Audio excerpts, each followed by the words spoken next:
మరి వాళ్ళు ఆంధ్రాకు సంబంధించిన వాళ్ళు కాదా? వాళ్ళు కూడా ఆంధ్రప్రదేశ్ పౌరులే కదా. మన బాగు కోసమే కదా బార్డర్ లో వాళ్ళు నిలబడి ప్రాణాలు అప్పుడు అక్కడికి వస్తే పాకిస్తాన్ తిట్టాలి, రాష్ట్ర ప్రభుత్వాన్ని తిట్టలేరు కదా, పాకిస్తాన్ తిట్టాల్సి వస్తుంది. ఆ ఉపయోగం లేదు కదా అనే రాలేదు.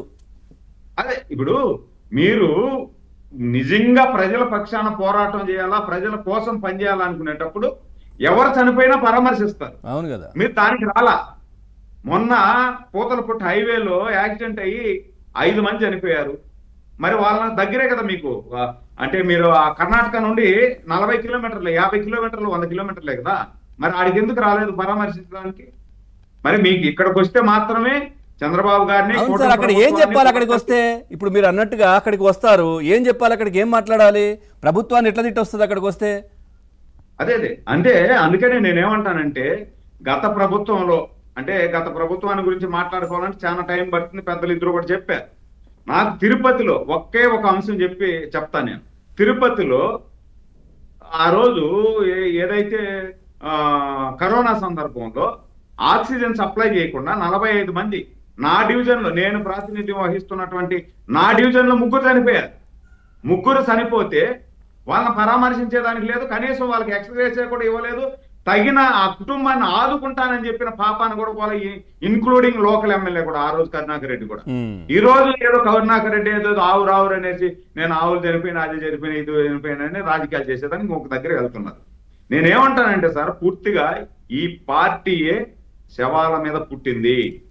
ఏదైతే రాజశేఖర్ రెడ్డి చనిపోతే శవాన్ని పక్కన పెట్టుకొని సంతకాలు సేకరించి నేను ముఖ్యమంత్రి కావాలని ప్రయత్నం చేశాడే తప్పించి మా తండ్రి చనిపోయాడు అనే బాధ ఏమాత్రం కించెంత కూడా జగన్మోహన్ రెడ్డి ఆ రోజు ఆయన కళ్ళల్లో నేను చూడలా.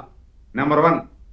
ఆ ద్వారా ప్రారంభమైనటువంటి ఈయన పార్టీ 2019లో మళ్ళా శవాల మీదనే అధికారానికి వచ్చేదానికి ప్రయత్నం చేసింది. దాంట్లో సఫలీకృతమైంది. బాబాయిని గొడ్డలి వేసేసి గుండెపోతుగా మలిసి చూసుకున్నారు. గొడ్డలి పోటు అనేసి అందరికీ తెలిసిపోయేపాటికి అది చంద్రబాబు నాయుడు చేతిలో గొడ్డలు పెట్టి చంద్రబాబు నాయుడు చంపాడు. ఇది నారాపుర రక్త చరిత్ర అని చెప్పి చంద్రబాబు గారి మీద వేసేసి ఆ రోజేమో సిబిఐ కావాలా అన్నాడు.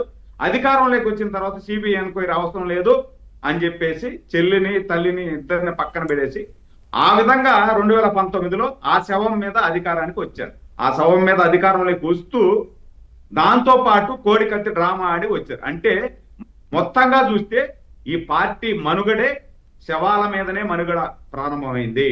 శవాల మీద పుట్టింది, శవాల మీద అధికారంలోకి వచ్చింది.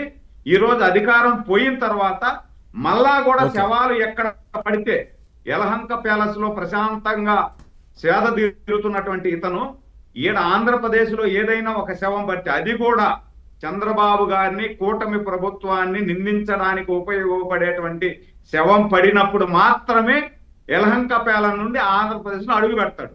అంతే తప్పించి వేరే వాళ్ళు ఎవరు అనామకులు చనిపోయినా, లేకపోతే బార్డర్ లో సోల్జర్స్ చనిపోయినా, లేకపోతే ఉగ్రవాదుల దాడిలో మన తెలుగు వాళ్ళు చనిపోయినా వాళ్ళని చూసేదానికి కానీ వాళ్ళని చేసేదానికి కానీ రాడు. సరే, ఒకవేళ దీనికి కూడా వచ్చినాడు అనుకుందాం.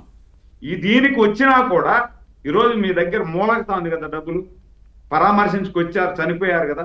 చనిపోయిన వాళ్ళకి కనీసం ₹1,00,000 ఇస్తానబ్బా. నా వంతు నేను ప్రతి ఒక్కరికి చనిపోయిన కుటుంబానికి ₹1,00,000 ఎక్స్గ్రేస్ ప్రకటిస్తాను. మీకు ఏదన్నా ఇబ్బంది ఉంటే నేను ఆదుకుంటానని ఒక మాటన్న చెప్పారా మీరు? అది చెప్పకుండా మీరు వీడికొచ్చి గోడ అంటావు, కూలిందంటావు, అదంటావు, ఇదంటావు, ఏది పడితే అది స్క్రిప్ట్ ఒకటి రాసుకుంటావు. మొన్నటి వరకు చనిపోయిన 2-3 దగ్గరికి వెళ్ళినప్పుడు మీకు సంక్షేమ పథకాలు అందుతున్నాయా? మీకు ప్రభుత్వం నుంచి అన్ని వస్తున్నాయా? ఇవి అడుగుతున్నారు ఆయన. అదే అంటే సంక్షేమ పథకాలు దేనికి ఆయన అడుగుతున్నది ఏంటి? మిమ్మల్ని ఆదుకుంటాను, మీ కుటుంబానికి అన్యాయం జరిగింది, ఒక ప్రతిపక్ష నాయకుడిగా గతంలో 5 సంవత్సరాలు నన్ను ముఖ్యమంత్రిగా ఎన్నుకున్నారు మీరు, కాబట్టి నేను మీ బాధ్యత తీసుకుంటాను అని చెప్పిన ఒక మాట కూడా చెప్పాల. ఈరోజు కడప ఇందాక పెద్దలు చెప్పారు, ఈ అన్నమయ్య డ్యాములో మనుషులే కాదు సార్, ఊర్లే కాదు సార్, మూగ జంతువులు ఎన్ని చనిపోయినాయో లెక్కలేదు. నీ సొంత జిల్లాలో దాదాపు 4-5 ఊర్లు పూర్తిగా తుడిచిపెట్టుకొని వెళ్ళిపోతే దాదాపు 30 మంది జల సమాధి అయితే దాదాపు మూగ జంతువులు 100 దాకా మూగ జంతువులు పాడైపోతే అక్కడ ఉన్నటువంటి రైతులందరూ కూడా నిర్వాసితులైపోయి తినేదానికి తిండి లేకుండా రామచంద్ర అని రోడ్డు మీద పడితే